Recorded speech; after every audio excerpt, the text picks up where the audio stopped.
Hola, ¿cómo están? Estamos en una nueva edición de Mercados por Chacra TV, analizando un contexto de cosecha realmente pasado por agua, como dice el refrán. Todo está condicionado por el clima. Realmente hay muchas zonas de nuestro país que están con mucho riesgo en la producción agropecuaria en momentos claves de la cosecha, donde se define el resultado de toda una campaña, y realmente se estima que hay 1 millón de hectáreas realmente comprometidas, y si uno extiende el análisis a los riesgos, a las potencialidades, dificultades por las napas altas y por los pronósticos todavía de lluvias persistentes, esto de alguna manera compromete a casi el 20-30% del área cultivable de Argentina, de la mayor actividad, digamos, en términos de exportación, por lo menos en nuestro país. Así que realmente es un escenario que parte desde lo técnico, agronómico, geográfico, podríamos decir, e impacta severamente en los mercados, a tal punto que, como síntesis, podemos decir que después de 5 semanas consecutivas de una baja sostenida del precio de la soja a nivel internacional en el mercado de Chicago, el de referencia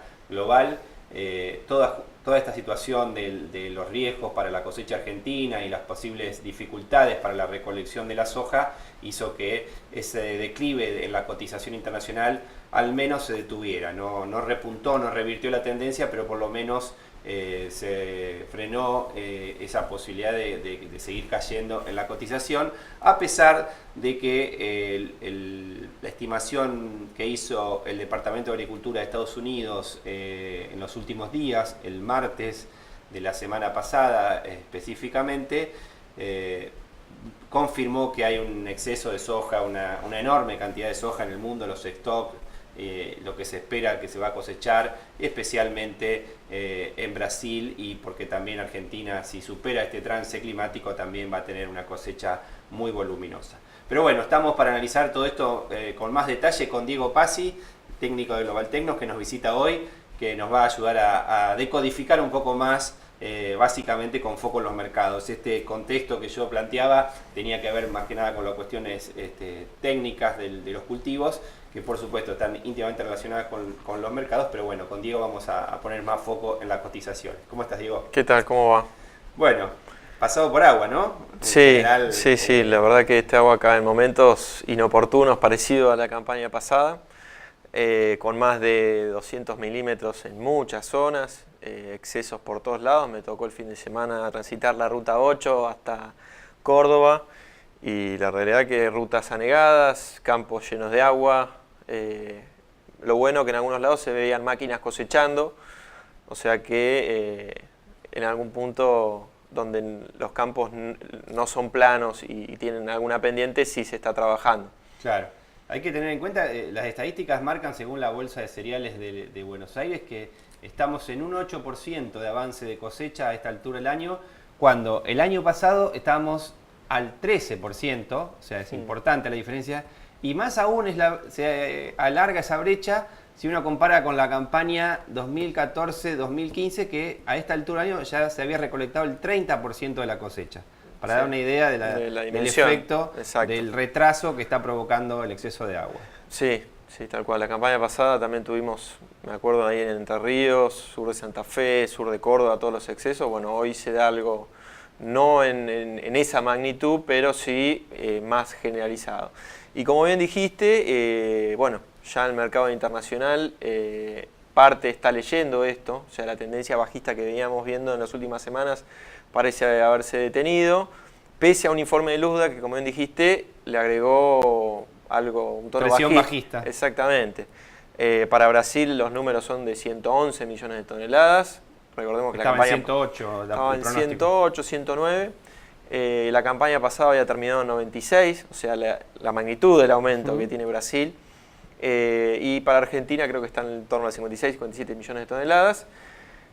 Claramente marcando mucha soja en Sudamérica y encima con pronósticos de aumento de área en Estados Unidos. O sea, todo ese combo llegó a los niveles de precios que tenemos. Vamos a ir por parte. En el análisis, para aprovechar los gráficos que hemos preparado con los técnicos de Global Tecnos para este programa, vamos a pedirle al señor editor la primera de las placas, que justamente plantea el escenario con el que arrancamos esta descripción. El panorama del exceso hídrico en toda la zona más productiva agrícola de la Argentina. Sí, ahí se ven los excesos para soja de primera que realizó la Oficina de Riesgo Agrícola, que depende del Ministerio. Bueno, ahí se ve claramente todo azul, son todos excesos de agua, en momentos donde las máquinas tienen que estar cosechando, los camiones tienen que transitar caminos de tierra. Bueno, todas esas complicaciones claramente llevaron a estos atrasos en las labores. Y hay que ver también cómo perjudica también al maíz esto, al ingreso comercial del maíz. Porque ¿qué van a cosechar ahora? ¿Soja o maíz? Se van a focalizar todo en soja para después cosechar maíz. Entra la disyuntiva de los productores entre lo importante y lo urgente. Exactamente. Y ahí todo está según, a ver, si el grano, si no lo saco ahora, ya no me sirve más, sí. Pero capaz que, bueno, me arriesgo y saco uno que es más valioso. Y espero que el otro... Obviamente hay que sacar la soja primero porque el maíz aguanta más en planta, pero no deja de ser... Ese es un primer buen consejo. No deja de ser una oportunidad para aprovechar alguna suba potencial que tenga en estos días el precio del maíz disponible. Justamente por la necesidad de algún exportador de llenar algún barco, se puede llegar a dar alguna suba coyuntural de este momento. La recomendación entonces es pensar la jugada, digamos, por ahí entrelazando lo técnico con el mercado, porque por ahí lo que puede aparecer... Sí, obviamente hoy el productor está focalizado en levantar la cosecha, claro, y por ahí deja de lado los mercados, pero bueno, hay que focalizarse en las dos. Por un lado, levantar la cosecha de soja y por otro lado, ver también, ir mirando los precios del maíz, que por ahí pueden llegar a tener algún rebote justamente por priorizar la cosecha de la soja antes que el maíz. Porque como siempre decimos, casi como un lema ya de este programa, el partido se juega en dos canchas distintas, tranqueras adentro y tranqueras afuera. A veces en la Argentina el productor está más acostumbrado a mirar, a ponerle garra a tranqueras adentro y a veces se nos pasan oportunidades o los factores determinantes a veces no están en poner esa garra voluntariosa, muy importante, pero que por ahí el partido en la otra parte se define en otro lado.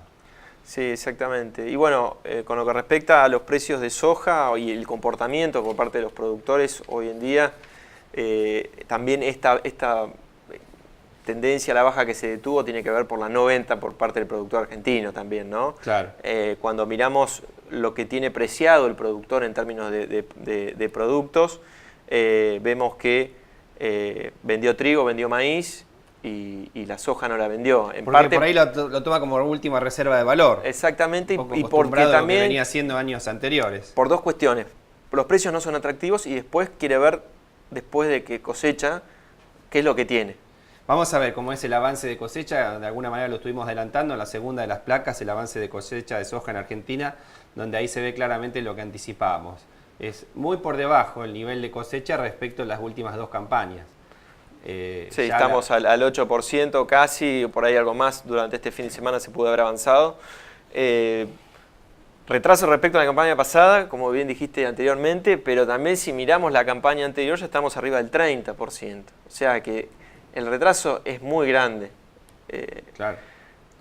Casi 3 veces más. Sí, bueno, ahí hay que ver clima, si bien creo que no se esperaban lluvias para los próximos días, por ahí ya para la semana que viene podrían ya haber algunas lluvias. Bueno, eso complicaría mucho más el panorama que estamos viendo ahora. Y ahora sí vamos a la tercera de las placas, que de alguna manera describe cómo impacta todo este combo en la cotización de la posición típica de cosecha en la Argentina. Acá lo que veníamos diciendo. La raya verde, la línea verde, mejor dicho, define la cotización en el mercado de Chicago, de la posición mayo, y la línea gris es la que de alguna manera describe el mercado a término de Buenos Aires, también en la posición de mayo de 2017, que es la de referencia para la cosecha argentina. Sí, ahí lo que vemos es que mientras que la cotización en Chicago bajaba, ya acá en Argentina ya no bajaba más. Claro. O sea, eso se detuvo un momento antes, la baja en Argentina, mostrando claramente el comportamiento de no venta por parte del productor. Justo acá en el cambio de mes, a fines de marzo, principios de abril. Exactamente, entonces bueno, los precios estos a los productores obviamente no gustan. Hay otras alternativas comerciales, obviamente que tiene maíz, va a vender maíz porque incluso el productor argentino quiere sacarse el maíz de encima. Tiene todavía trigo, con lo cual resta por vender, si bien se vendieron 10 millones de toneladas, ya están con precio respecto de 5 la campaña pasada. todavía queda trigo. Entonces vamos a ver una financiación con trigo y con maíz para pasar la soja para adelante cuando los precios mejoren, con algún mercado climático en Estados Unidos que se va a dar seguramente ahora entre mayo y julio. Está bien. Bueno, y también hay que seguir teniendo en cuenta las cotizaciones de maíz y trigo, porque hablamos de la soja, del impacto en Chicago, pero también el informe del USDA hizo referencia a las cuestiones de maíz y trigo, bueno, que también son importantes. Básicamente, podemos decir que los precios del maíz terminaron con saldo positivo en Chicago y también un balance también favorable para la cotización del trigo después del informe del USDA. Sí, Bueno, más allá de no, no es como para decir... Sí, lo que está mirando más que nada el mercado ahora va a ser la campaña 17-18 en Estados Unidos, ¿no? Podemos tener algún más menos de la campaña 16-17 que no te va a alterar los grandes números. Lo que está mirando hoy el mercado va a ser el avance de siembra en Estados Unidos de maíz, el estado de los cultivos de trigo en Estados Unidos, que vienen en un porcentaje aceptable dentro del promedio, incluso un poquito más la condición de bueno y excelente, pero claramente nos estamos metiendo en un momento estacional de volatilidad en el mercado. Bien. Claramente si llega a haber alguna complicación, eso se va a traducir en alguna mejora de precios, tanto del maíz como del trigo, y ahí es donde creo que hay que aprovechar las oportunidades que de vuelta nos puede llegar a brindar en el mercado, tanto para maíz, soja y trigo. El maíz hay que tener en cuenta que si bien podemos copiar lo que es el maíz disponible al mercado de Chicago, creo que para la posición del maíz tardío, julio, con el gran volumen que se espera para Argentina si se concreta la cosecha, puede haber una disociación del mercado internacional con el mercado local. Y acá creo que hacer hincapié creo que en la logística de maíz. Según los números oficiales, la producción podría andar arriba de los 44 millones de toneladas, de las cuales te van a ingresar más de 27 millones a partir de junio-julio, ¿no? La producción de esta campaña fue superior a la campaña pasada, o va a ser superior. La campaña pasada exportamos 21 millones de toneladas de maíz. Este año se prevé exportar 25.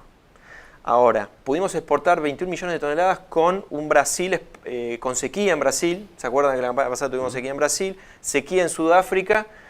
Y todo ese combo hizo que Argentina pueda salir a vender el maíz que Brasil no exporta y encima le exportamos maíz a Sudáfrica. Concentraba la oferta desde el hemisferio sur. Exactamente. Entonces, si de vuelta no va a haber una seca en Brasil y lo mismo en Sudáfrica, va a ser muy complicado colocar el maíz argentino en el mercado de exportación.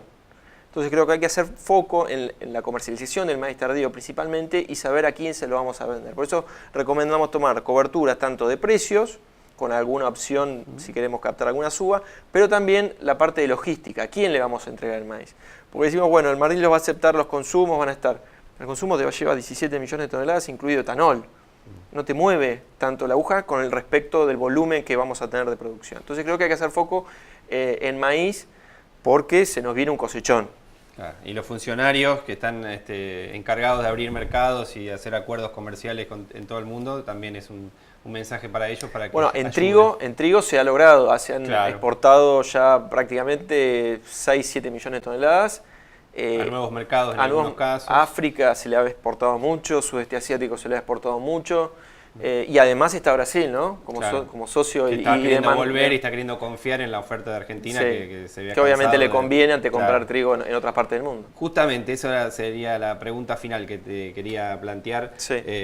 Porque si bien ya estamos preparando el escenario de la cosecha de maíz para mediados de año, ya se viene también rápidamente la campaña nueva de trigo, donde los productores están decidiendo si van a cultivar este cereal en el área que tienen. Bueno, habrá que ver primero cómo termina esta cosecha, cómo terminan los lotes con los anegamientos que se esperan, pero ya se están haciendo los cálculos, al menos económicamente, para ver cuál es la apuesta sobre el trigo, después de una campaña donde los resultados fueron interesantes, tras la salida de las complicaciones del gobierno anterior, hubo mayor apuesta tecnológica, mayor fertilización, mayor área de trigo, no solo en el área clásica más importante del sur bonaerense, sino que también en muchas otras zonas del país se volvió a hacer trigo después de muchos años, y bueno, y pareciera que este año se va a redoblar esa apuesta. ¿Se está viendo ya ese escenario, digo, entre los productores, asesores? Mirá, se están haciendo los números, como bien dijiste, están ahí entre sembrar o no sembrar. agronómicamente creo que se va a sembrar trigo. Pero cuando en un escenario de exceso hídrico hay que tener en cuenta que ya tiene una función válida como de sacar agua. Cobertura, sacar agua. Exactamente. Mucha gente en estos días, a los que entendemos un poquito más de agro, nos preguntan que es verdad que la soja es la mala de la película, pregunta que digamos hace cualquier persona, algún amigo que quiere entender. Y uno trata de explicarle que, digamos, no es que la soja es la mala de la película, sino que si se hace solo soja, como se hizo durante los últimos años, se consume menos de la mitad de lo que llueve cada año. Bueno, en ese sentido, el trigo contribuye a chupar ese agua que está sobrando. Sí, bien, hay varios temas ahí, ¿no? Sí. Desde el punto de vista agronómico tenemos los que dicen que la siembra directa afecta a todo y es responsable. Pero volvamos para ir cerrando y no dispersarnos, sí. Que yo por ahí abrí muchos frentes, Sí. te pido disculpas. Digamos, el trigo tiene esa función, entre otras, más yo allá creo de que su van a efecto aprovechar comercial. el agua que hay en los campos, se va a aprovechar justamente para sembrar trigo, si se puede entrar a los campos. Perfecto. Cuando vemos los números o hacemos los márgenes con los productores, en campo alquilado la realidad que el 160 no gusta, o por lo menos si a ese 160 con un rinde promedio le agregas una soja de segunda, que no en todas las zonas se puede llegar a hacer, pero pongámosle que se puede hacer una soja de segunda a $240 de la posición nueva, la realidad que se cambiaría la plata. O sea, no sería negocio, salvo obviamente que bajen los arrendamientos, ¿no? Habría que evaluar realmente el tema de la cobertura, el efecto de la cobertura. Sí. Bueno, muchas gracias, Diego. No, gracias a ustedes. Ahora seguimos con los mercados de Hacienda. Ya analizado el mercado granario, tanto a nivel nacional e internacional. Vamos a poner foco en los mercados de Hacienda que tienen una posición un poco más firme. Después de febrero realmente se ven unas cotizaciones tanto en el mercado de Liniers con los mercados de invernada realmente sostenidas, con una demanda que está convalidando los precios que los productores de carne estaban esperando. Así que vamos a analizar en la primera de las placas ya el mercado de Liniers, señor director. Perfecto, ahí lo tenemos. Donde vemos que los precios continúan respetando el sendero alcista que comentábamos desde las últimas semanas. En la semana previa a los feriados de Semana Santa, las lluvias y los pocos días de operatoria contrajeron la oferta y sostuvieron los precios para la mayoría de las categorías. Como se ven en los números que están en pantalla, se destacaron los terneros livianos, con máximos que alcanzaron los 40 pesos. Y los novillos promediaron 31 pesos con 52 centavos, lo cual es una suma prácticamente del 5%, exactamente 4,89% arriba.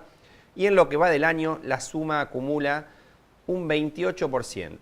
En tanto, vacas y vaquillonas no desentonaron. En este caso, las subas se ubicaron en torno al 10,15% y 11,78% respectivamente en vacas y vaquillonas. El ánimo del mercado cambió, eso se nota, y a nadie se le escapa el asombro por los valores que se manejaron durante los últimos días. El precio de la hacienda venía muy deprimido desde el año pasado, pero a partir del último febrero el escenario fue cambiando positivamente. Dentro del contexto inflacionario y con valores que venían muy atrasados, el gordo logró recuperar el ternero perdido y sigue en carrera como la estrella de la hacienda en este momento en la Argentina. En la segunda de las placas vamos a ver el mercado de invernada, donde vemos que en pleno abril, el mes de la zafra, los precios no responden a la mayor oferta de terneros y terneras que llegan a los remates. De acuerdo a los últimos datos de los últimos 5 años, el precio del ternero de invernada se encontraría en abril cada año un 3% por debajo del promedio del año. Esa baja este año aún no ha llegado y todo lo que se vende cotiza muy firme. Asimismo, en muchas zonas de cría, las precipitaciones colaboraron para que la oferta forrajera sea buena y no haya urgencias para liberar los campos. Este es el caso, por ejemplo, del centro y oeste de La Pampa, zonas que han recibido precipitaciones durante los últimos días y se han garantizado buena disponibilidad de forraje para los próximos meses. Otras zonas, por el contrario, están muy afectadas, como es el conocido caso de General Villegas, en el noroeste bonaerense, donde los excesos de agua impiden realmente no solo el normal movimiento de hacienda, sino que prácticamente no permiten mucha actividad. Dentro de las cotizaciones de la semana, todo el segmento de macho cotizó con alzas, ahí lo vemos, los terneros de 160, 180 kilos promediaron los 37 pesos con 77 centavos, lo cual implica una suba porcentual de 0,77%. Mientras que en hembras los valores estuvieron firmes para los lotes livianos y con fuertes bajas para las vaquillonas. En este último caso, la oferta es menor y la volatilidad de precios de las vaquillonas es elevada entre una semana y otra. Las bajas desde el 19% al 40% de la última semana responden entonces a las fuertes subas registradas durante el último mes. La siguiente de las placas, ya entramos a analizar la relación insumo-producto, donde vemos que los números de las relaciones insumo-producto continúan en baja. Si bien para esta época del año es normal ver cifras cercanas a la paridad entre terneros y novillos, los motivos esta vez han cambiado. Este año no se aproxima a la paridad por bajas en el precio de la invernada por exceso de oferta, sino por lo contrario, porque el gordo subió en forma más que proporcional a la invernada y los resultados de las relaciones de compra-venta se acercaron otra vez al 1-1. La recuperación del gordo, otra vez lo definimos como la estrella del momento, despertó el interés de muchos engordadores a corral que ahora ven con más optimismo el negocio del encierre. Hay un horizonte un poquito más abierto que lo que se venía viendo para la ganadería en los últimos meses. En la última de las placas, también en la relación insumo-producto, en este caso la relación maíz-novillo, lo que vemos es que respecto al maíz los precios relativos del novillo han mejorado. El cereal cotiza a un precio FAS en 2.293 pesos, pero lejos de los puertos la cifra se ubica cómodamente por debajo de los 2.000 pesos, lo cual resulta atractivo para convertir el grano en carne. Por eso decíamos que estamos en un sendero positivo para la ganadería, parece que se están abriendo los horizontes y ojalá que esto se consolide porque realmente es una actividad fundamental para la Argentina en general y para el campo en particular, una tradición muy importante que ojalá encuentre su camino y su rumbo para encontrar posicionamiento a nivel mundial. Bueno, esto ha sido todo nuestro programa de mercados por Chacra TV. Siga con toda la programación de Chacra TV con nuestros compañeros y nos volvemos a encontrar en la próxima semana.